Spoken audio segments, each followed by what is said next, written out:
সবচেয়ে মজার কথা কি জানেন, কোন বান্দা যদি নিজে থেকে চায় আমি পরিবর্তন হব, সে ছেলে হোক কিংবা মেয়ে হোক, সে যদি অন্তর থেকে সে যদি এতটুক চায় আমি পরিবর্তন হব, আল্লাহ পাকও তাকে পরিবর্তন হওয়ার জন্য সাহায্য করেন।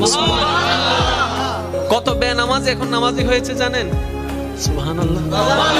কত নামাজ এখন তাহাজ্জুদ ওয়ালা হয়েছে, হাজার হাজার আছে। এক সময় নেশা করতো এমন ছেলে, এখন 5 ওয়াক্ত নামাজি হয়েছে এমনও আছে। সুইসাইড করতে গিয়ে ফেরত এসেছে। এক সময় যে কথার আগে হাত তুলতো, সে এখন গালি শুনলো মুস্কি হাসি দেয়। তো বন্ধুর একদিন তাকে জিজ্ঞেস করে, কিরে নেতা, তুই না কথা বলার আগে হাত তুলতি? তখন সে বলে, পাগল ছিলাম তখন তুলেছি, বুঝতে পেরেছি ওই জগতে কিছু নাই, আল্লাহর প্রেমের ধৈর্যের জগতে অনেক বড় নিয়ামত আছে।